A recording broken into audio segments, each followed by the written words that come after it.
Aloha and welcome back to another episode of the Ohana Packers Edition podcast, the podcast where two dudes from halfway around the world talk everything green and gold. I'm Mike. Yes, facial hair fell off this week, and that's Iowa Joe. Joe, I know Mine's this is still going to bug there. you. Don't worry, it'll be back in like a week or two. But Joe, that just shows where we are in the dog days of the off season that we have to talk facial hair changes. But no, this past week the NFL released schedules. The Packers, we know where Green Bay is going to be at all points of the 2024 season, and I know that where you wanted to start was tipping your cap to the Packers social media team for stepping up their game to get with the modern times on this. So Joe, your thoughts there?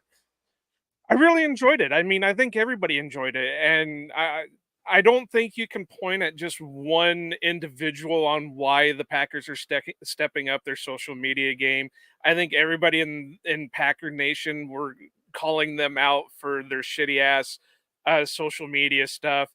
Last year's release was pretty good, but it was still at mad level. I don't know if you remember what last year's was, but I went back and watched it, and it was kind of like the old infomercial style music where you'd get the collection of music and, well, this tune gives you this, and they were showing pictures of the team and whatever, but it was all right, but it was still meh.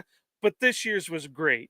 And of course, we get the great soundbite from Jair, "Don't bring a peanut butter to a jelly fight," and Larry McCarron's, goofy finger, "How about these hands?" and stuff like that. So they're really stepping it up. So yeah, for this release, I really enjoyed it, and I think most Packer fans enjoyed it for a scheduled release. And like you said, we're kind of in the dog days of content creation where we get excited for a scheduled release video. But nah, this is kind of, hey, sort of an unofficial ceremonial start to the 2024 season for fans, at least, because the layman gets to go out, start to plan out if they want to start, hunting for tickets. I know the tickets themselves haven't been released, but people with connections, you can start to make those calls to kind of figure out when you'll be able to be in town and things like that. So I know it's and even for people like me, like the lone Lambo game I've been to was in 2019, and it kind of came out of the fact that I had a wedding to go to in Ann Arbor, and the wife and I said, let's make the overnight trip to Lambeau afterwards. So because it just lined up that was Green Bay playing the Raiders in Lambeau that following Sunday, or the Sunday after the wedding. So it was just like, yeah, let's do it. And as we left our 30s, we showed that we are no longer fit for those kind of trips on a regular basis. But Yeah, yeah, just putting I context get to you. why this is important for everyone. But anything Yeah. off the cuff that stuck out to you on this one, Joe, for in terms of the schedule? Well, I really don't have a dog in this particular fight, but it is kind of weird that they gave the three rival games to the gold package. I obviously I know there's a big fight between green package, gold package, and all that stuff, and I understand it, you know, but it's kind of weird that they gave all three divisional games, the Vikings, the Lions, and the Bears, to the gold package and left the other games for the green package. Now, that's not saying they don't have great games for the green package. I mean, let's go ahead and go through it. Yeah. I mean, if you look at the preseason game, preseason games, they've got two away games and one home game. Cleveland, Denver, and then at home against Baltimore. So we all know that they cut away one preseason game, so they're down to three. Nothing there.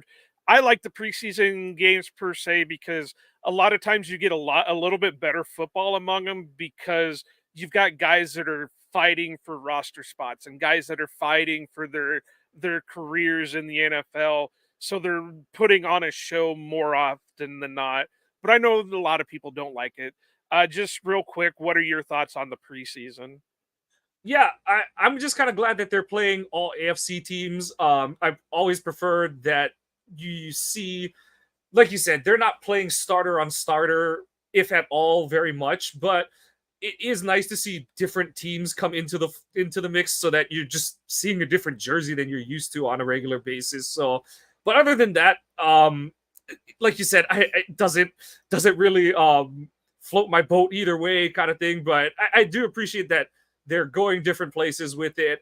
Um, Also, I don't really, since I'm not ever really in town to go to a preseason game, it doesn't bother me that this is the year they happen to have two away and one home preseason game. Right. I have no idea how filled Lambeau is for a preseason game. I'm sure it does draw a good, a decent crowd compared to the rest of the NFL, but Well, I will say from my limited experience with the preseason, it's still jam packed.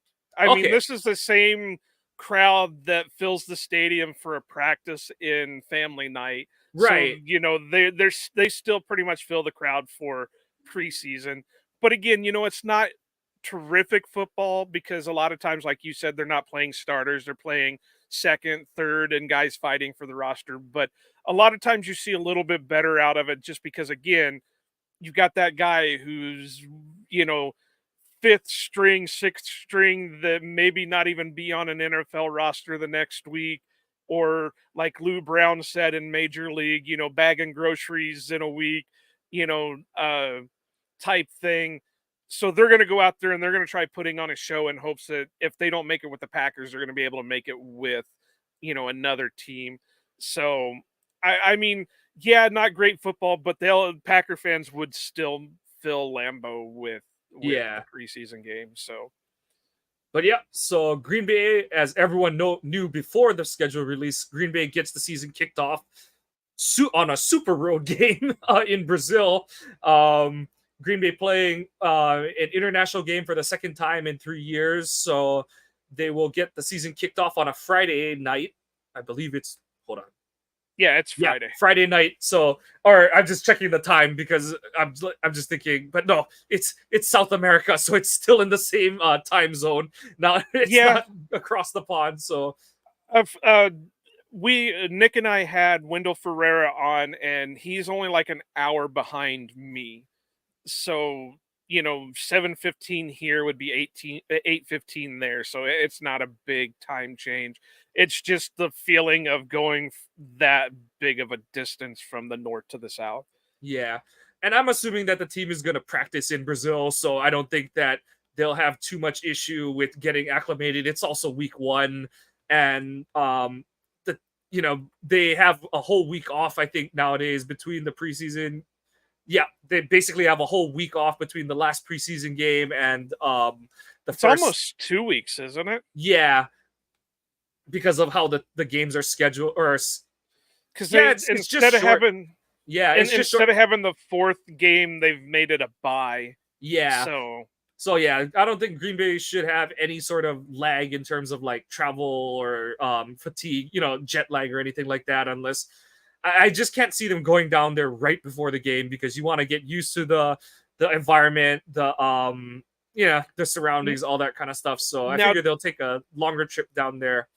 they could, but don't quote me because I don't know. I've never been down there. I couldn't tell you, but I think they would probably treat it like going to California or something, where they instead of leaving on Saturday, they might leave on that Thursday to give them a couple days down there to get the feel of the field and stuff like that. Yeah, But yeah, yeah. I don't think they're going to take a week and go down there. It just might be Yeah, a not few that long, extra but days. like the 2-3 days, kind of like they did for the London game, kind of thing. Yeah, Yeah. So and then and that one's going to be an interesting game just because the international. And has anybody ever confirmed, are they going to be able to wear green jerseys in uh because isn't that the rumor that they don't allow green yeah, anything something in like those that. stadiums? Yeah, so I have no idea what that's gonna be. Yeah, I'm just trying to think. I'm assuming that Philly would run with some kind of extreme color rush version of their blacked out jersey, and Green Bay would go with their white one, or this would be one of the ones for the fanboys to go with the all yellow look. But I know it's Well, it's gonna and be if kind of they funky had no matter what they do. the old school That would be throwbacks, yeah, is the with 50s, the yeah, the the brown and the navy. blue, and yeah, that would be the perfect time to do that. But I don't know. I really doubt that they're gonna throw a fit if either. Well, of course the Packers are the away team, so they'd be wearing their white jerseys Yeah. anyway. But I really don't think anybody's going to throw a fit about the NFL teams because they all knew going into it that those two teams had those colors in their uniforms. Watch this be the reason that they made that stupid rule about the second alternate helmet, because they're like, oh shit, those two teams need an extra alternate helmet, and we got to make it look like it's, we're not playing favorites or anything like that. We're letting all the teams do it. So look over here, fans. But, yeah, that would be the most NFL thing. But yep, after week 1, it gets back to sort of your regular paid program. The Packers then face 2 AFC opponents. And honestly, I think the thing that kind of stands out to me this season is it's a pretty even stretch in terms of like home and road splits, where you're not like, oh, this season is front loaded with home games before the bye, or it's front loaded with road games and stuff. I do like that we're kind of going like 1-2, 1-1, 2-1. Obviously that's not exactly it, but it's more of a more regular than like, oh shoot, they're on the road for like a month straight. I know that the NFL has kind of gone away from that in the last couple decades, but I do remember there was a time where it's like, when did Green Bay last play home, kind of thing and stuff. And the only one that kind of fits that is they play at home against San Francisco and then Miami, and then they go on the road to Detroit and then Seattle. So that right there is the only one that really kind of but it shouldn't be too bad. Yeah.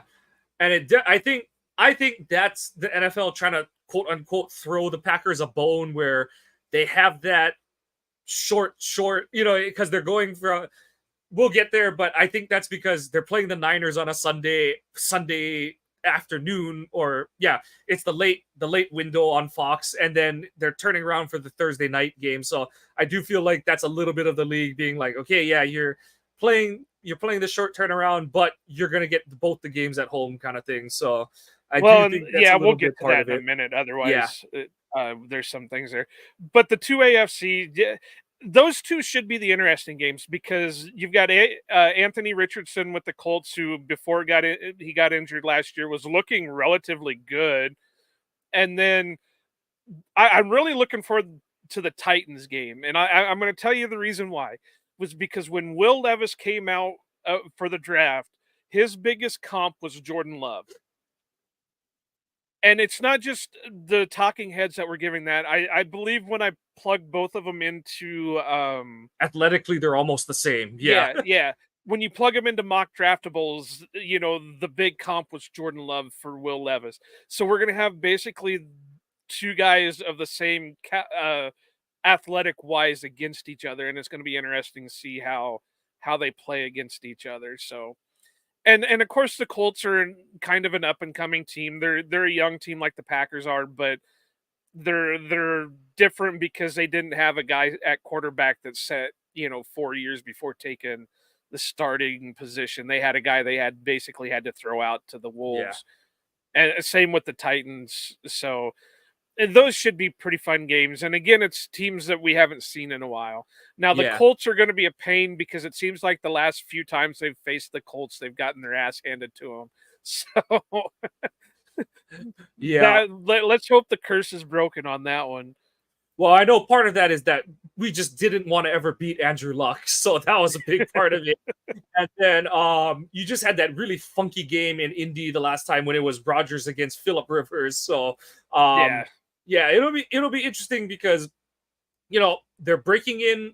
Hafley's system is going to be getting broken in, and what I do like is that those first 3 games. I know Levis not as much as oh god, I can't think of his name. Hurts and Richardson, but those are 3 guys who do like to get out of the pocket, get on the move to different degrees. And Hurts and Richardson will obviously be a bigger part of the run game than Levis will, and that's kind of one of the calling cards of Hafley's defense. Is he was running a lot of his single high looks to take away the QB run game and stay +1 in the box while also having flexibility to disguise what his intentions were on the back end and all. So I'm curious to see how that all works into each other. And then stepping out a little bit bigger picture, we'll get to these other 2 games, but I do think it's interesting that Green Bay has the bye in week 10, but by week 8, they'll have played the whole of the AFC South. Yeah, And yeah. in the meantime, they'll have only played one division game, one NFC North game in week 4. So, and obviously that's where we're going next. But I do prefer that. I've always preferred that you get more of your AFC, your cross conference games out of the way early, because especially nowadays you hear about how we were kind of just talking about in the preseason where starters don't play a lot. But for Green Bay, there's a lot of your new defensive system. You're going to have a lot of young guys playing. The O-line situation, how funky are they going with the O-line? Love is getting into his second year. Some of these teams have seen him before, so how many of them are really adjusting back to him? The whole 9 yards on all of that. So I do think it gives Green Bay a decent runway that half of their first 8 games are AFC teams where, not that they don't matter as much, but if you drop 1 or 2 of those, they don't hurt you as much in the standings. If you end up tied with another NFC team, that's one of the barometers is conference, division. I forget which order, but conference and division record hold the most water and stuff when it's head-to-head records are the same. So I do like that for Green Bay's sake. But week 4, Green Bay welcomes their first division rival into Lambeau. As you noted, it is a gold package game. Same with you. I don't read too much into that. I do think there is something to it, but it's not in my place to be, the person that's like, they need to, F the gold package and all that kind of stuff. I think that's for people at much higher pay wages than I am at to make decisions on that, because I do understand the historical significance of the Milwaukee fans and what they did. And, there is such a big reason for why Green Bay is the Packers are still in Green Bay. But the cynical tinfoil hat side of me is like, oh, what if this is one of those, like, what are you guys going to do? Like, we're giving you this opportunity, or they're like looking at it in terms of, if we give them divisional games, they'll definitely go to those. So I don't know. I've tried to not to read too much into it, but like you brought up, Joe, it was an eyebrow raiser when you kind of go through it when the schedule is released and you're like, oh, the gold package games are the 3 divisional games. And on one hand, it's like maybe it'll draw the local fans out, or the Milwaukee fans out, but also making them divisional opponents. Those are close, right? For those opponents, those are people, hypothetically traveling from closer distances to get to the game. So they would make the effort to buy out those tickets and stuff. So, well, and that's the devil's advocate of that is, I can see your point of maybe you gave them the divisional games because they would be more apt to get those fans up there. But then devil's advocate is, well, those are also more valuable tickets, so they can make more money off of them in the resale than they can, Tennessee or the Colts or what else is Houston or something like that. They can basically get done. But let me just say this. It doesn't matter gold package, green package, whatever. You've got people who are going to sell their tickets no matter what. Yeah. And I don't care if you're gold package, green package, but if you're just getting the lifetime season tickets just to flip them, then maybe you need to take yourself off the list, because all you're doing is trying to make money off of it. Yeah. Whereas everybody knows there's like 100,000 names on that list that would go to these games all the time if they could get the tickets, but they can't get the tickets because you've got McGreedy over here who's just buying their share of tickets because they can flip them for profit. Yeah. So I don't care if you're green package, gold package, whatever. If you're Just selling your tickets, go to the game. If you're selling your tickets, you're in the wrong. Unless you have a reason for not being able to go to the game. Right. I've got my one milk, my one stand out of the way.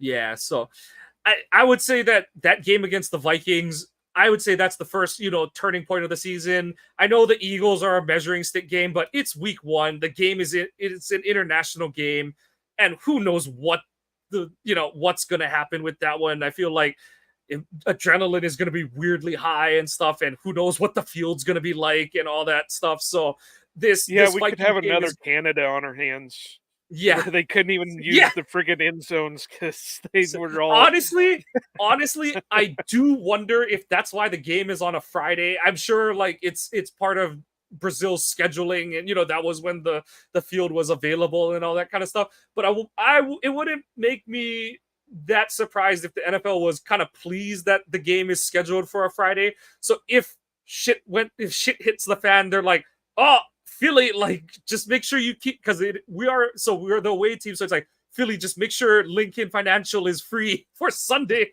just in case. Just make sure the grounds crew has the end zones painted. So, but yeah, so this Vikings game, the first divisional game, especially the first divisional home game, that's always a big deal in my opinion. And And the Vikings are in flux because who's going to be starting? Is it going to be Sam Darnold? Is it going to be JJ McCarthy? Is it going to be, I don't know, who else is quarterback up there now?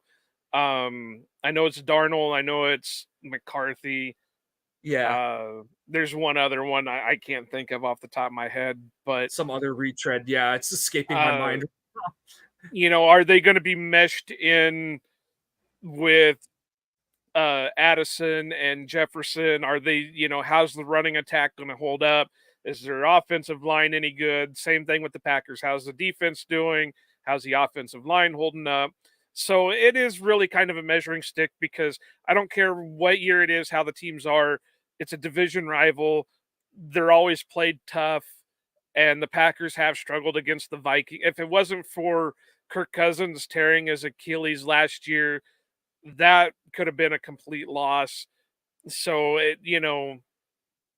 the Packers are always in a dogfight with division rivals. So that, yeah, the Eagles are the measuring stick. The Colts and the Titans could be issues, but Minnesota is really going to be the test, no matter who's Yeah, at quarterback. you got to win your division first. That's always step one on the checklist to making the postseason. Win your division to stamp your ticket to the postseason. Then week 5, LaFleur goes to see old friend. He gets to go and see his old friend in Los Angeles. So we play the Rams on the road. Then it's back-to-back home games, the Cardinals and the Texans. Anything in that 3-game stretch that kind of sticks out to you there, Joe? Or Well, I'm wondering which ex-Cardinal we're going to bring onto the team that's going to tear up the Cardinals when they show up, because it was Devondre and it was Razul. Who else? I think we just signed a guy that Lester Smith was with the Smith. So, He's is gonna he go going to catch a be, touchdown pass. or are they going to bring in another guy from the Cardinals to tear them up? But Houston is going to be because they played well above expectations last year with the rookie quarterback, with all the guys that they've brought in. D'Amico Ryans, has done a hell of a job down there. So that one, out of all of them, I'm really excited for. Jacksonville is the next one, and I'm going to go ahead and jump there. Should be another one because you got Doug Peterson down there, you got Trevor Lawrence. What's he gonna do? And the Packers have struggled for a long ass time in Florida, Yeah. so Also, hopefully, kind of the same with the Texans. I feel like we always play kind of weird games against both those teams. The Jaguars, like you said, we've really struggled. We've really struggled down in Florida as a whole, but especially against the Jags. I know we beat them to open the 2016 season, but that game felt a lot more back and forth than it should have been. And then, yeah, the Texans and Green Bay and the Texans, we've had some kind of funky battles with them too. So it'll be really interesting to see how they team up. And then week 9 going into the bye. Yes, I can count. The second division game, the Packers host the Lions. The second big measuring stick game. Everyone talks about splitting the season into quarters. I know that's a little harder with the 17th game, but for all intents and purposes, closing out the first half of the season against a division opponent going into the bye, I like how that game sets up where it's like, let's punch these guys in the mouth, let's get this win, and then let's go and enjoy our time off. I do like how that little wrinkle in the schedule turned out for the Packers there. And I like the mid-season buys anyway, because Yeah, then if you've got a team that's beat up, you've got that week to be able to try to catch things back up. So yeah, Detroit, always a measuring stick. They've been putting together some pretty solid drafts the last couple of years. Dan Campbell's got a hell of a coaching staff up there, so it's always going to be an interesting game with them. And again, that's another team we've had issues with for the last couple of years. So it would be it's an like you said, another measuring stick game. yep. And then coming out of the bye, Green Bay has a second bye. I'm kidding, but it's I guess a little more than a bye because we do have to go on the road for it. But at Chicago, first look at, I don't know what the hell they're gonna do. Personally, I don't think they should start Caleb, but they probably will because the Bears are dumb like that. Well, who else are they going to start right now? I mean, I wouldn't start him behind that old line, like, but that's just well, me. that's why. Let's just face it. That's why the Bears haven't been able to bring in a quarterback, because they don't have anything to protect him. They have some solid receiving options. I will give them that. DJ Moore is one of the best receivers in the league right now. Who knows what Keenan Allen's going to do? Um, uh, didn't they just draft a guy? Yeah, Roma Uh, Dunze. yeah, Odunze. He was a top guy for a lot of the talking heads in the draft. So and then of course you got Komet at tight end, and so they have guys, but like you said, their offensive line is a big question mark. So, and again, that's why the Bears struggle with developing a quarterback, because instead of bringing in somebody that he can sit behind, they're just going to throw him out there week one and say, "Here, kid, swim." Yep. So they'll be good to see where the two franchises are at. We expect that Green Bay is on the rise, and we'll see if the Bears are treading water or continuing to be the quarterback killers that they are and not in the way you want your team to be. The following week, week 12, the big test, I think the most important game of the third quarter of the season. The 49ers come into Lambeau. It feels like when the 49ers have come to Lambeau in the regular season, they've been just injured all hell in the past decade. So it'll be really interesting to see what they're at. It feels like every other year they alternate between being the expected champion and being just a complete gutter ball in terms of just being injured all over the place at key positions. I feel like that's sort of been their story the past several years. So it'll be really interesting to see where the Niners are. And then we get into that weird spot of the schedule, like we noted, where they play back-to-back Thursday night games. The first one, they're going to be hosting the Dolphins on NBC. I believe that's the Thanksgiving game. Yep. And then the week after that, they go to Detroit. And that'll be the standard Thursday night game. So, And then like I it's said, the Sunday night game for Seattle. So it's a weird stretch of yeah, yeah, and like I games. said, not the Sunday night game for the Niners, but it is the later window of the standard broadcast games And for then the just Niners looking at games. the Monday night game with the Saints after Seattle. So it's like a complete weird jump around of schedule. Yeah. So main thing, like I said, if we had to pick, you win the Niner game and you kind of just let the cards fall on the Dolphins game. This is going to be another one. It'll be really interesting to see how Hafley's system goes against this Dolphins team that has just speed oozing out of its eyeballs, but also kind of like we talked about the Niners, who knows what version of the Dolphins are going to show up to Lambeau in week 13, because every one of those Yeah, guys is an injury question mark. maybe Yeah. the whole Tua not having a concussion thing will Oh, happen again. no. Oh, no. I I know we got to kind of speed through this because we've got something else to do after this, but that whole situation makes me sick, and that should have Yeah. never happened. He was Yeah. totally concussed. It was not a back issue. That was And concussion. And that game was so non-competitive. There was no reason for him to keep playing in that game. It like I don't remember what the score was, but it was one of those. It's like why? Like you didn't even have words after why when they're like, oh, he's coming out for the third quarter. It's like why? Like no, like That we saw what happened to this dude going into halftime. Just don't. that dude had no idea where the hell he was at, and he was just Not. so but anyway, yeah, San Francisco, Miami should be real, and then it's going to be a hard stretch any way you look at it, because like I said, Yeah. you got 49ers, you got Dolphins, you got Lions again, you got Seattle, who's got a new coach, new systems up there, and then you go into the Saints again. So I mean, you've got a long stretch of things that you're gonna hope that you can go at least what 1, 2, 3, 4, 5.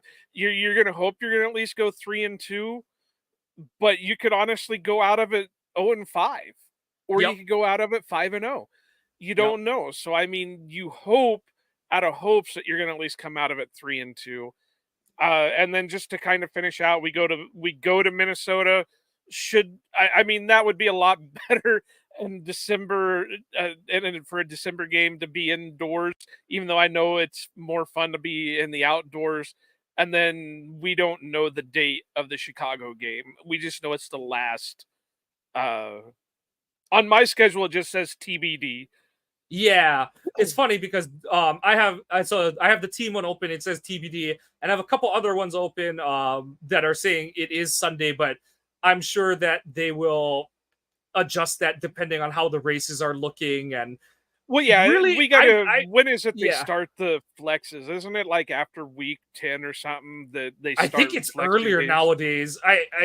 Well, okay, because there's so many different kind of flex rules now, so I forget what the exact ones are, but I think we're gonna hear about that game by about middle of the season because they'll have sort of decided like, hey, both these teams are looking pretty good, and that NFC North race or that NFC top half race is heating up. So, and also I can see Green Bay getting shuffled over if they're, if they start the season, let's say 6-2, 7-1. I can see that game being put on the Saturday because the Packers, when they're good, they're a draw. They're a draw no matter what. But you know, the haters are gonna hate, and the fans are gonna question. The fans will look at one of two ways. The pessimistic ways is like, why do we have a one less day of preparation? But on the other end of it, it's like the league is recognizing that you're a good team and that you're a financial draw. So they're going to give you a prime time, a pseudo prime time in a regular season on a Okay, Saturday game. conspiracy thought though, because last year when we had all that shit weather, they had to move the Bills game. With this being the time of year that possibly could happen, do you think it's TBD because they're going to wait until they can see what the weather is like, so they don't have to? Because if they get another storm like they did that year or last year, there is nobody going to be able to get into Lambeau.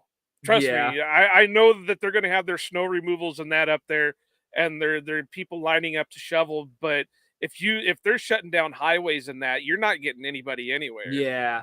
Yeah, I definitely could see it being a possibility.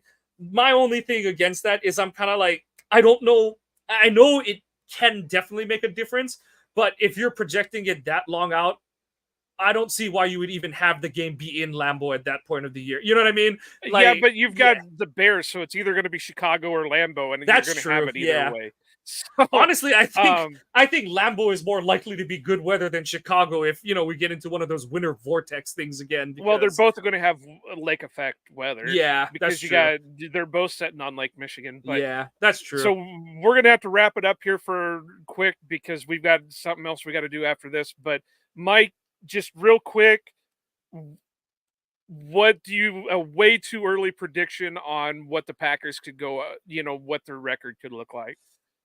I'm gonna go 12-5. I think haven't dug deep into it, but I'm gonna go a little conservative and say 12-5. They'll probably split that Miami San Fran stretch. Probably drop one of the Detroit games. Toss up between that Texans Jaguars game.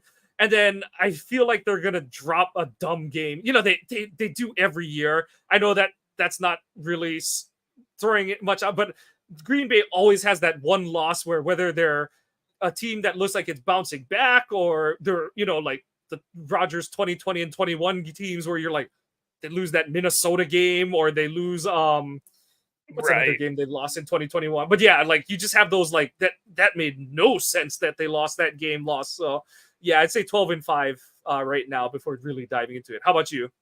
Yeah, I mean, conservative wise, I would say 11-6, but just to go play medium, I would go 12-5, and optimistic, I'm going to go 13-4. I just think the So, schedule really, being the second seed schedule, I think it's really played out pretty well for them this season. So and like we said, it's all going to depend on how the defense is handling things and how everybody can stay healthy. So, yeah. what do you think, Mike? Should we wrap this up? Yep, let's peace out here. So, like we say every time, please check out our website, ohanapackers.org. We've got merch, including coffee, tumblers, sweaters, t-shirts, hats in multiple colors. We've got Joe, what are catchphrase? The newest one, he did it. Yeah. well, he did it, and the newest one I put out there is kind of a twist on the Ghostbusters. I ain't afraid of the bears. Yeah. So that's the newest thing on there. Be sure to pick. If you want to support us, the best way to do it right now is merch. Yeah, we really appreciate it. Also on the website, you can check out our blog posts. We have a bunch of different writers who are putting some really great media out there. We also and it will be coming out soon. We just had to switch. Yeah, we switched home servers, so just ironing the kinks out of that. And we also have the the streams of all of our podcasts and shows up on the site. So you can check that out on ohanapackers.org.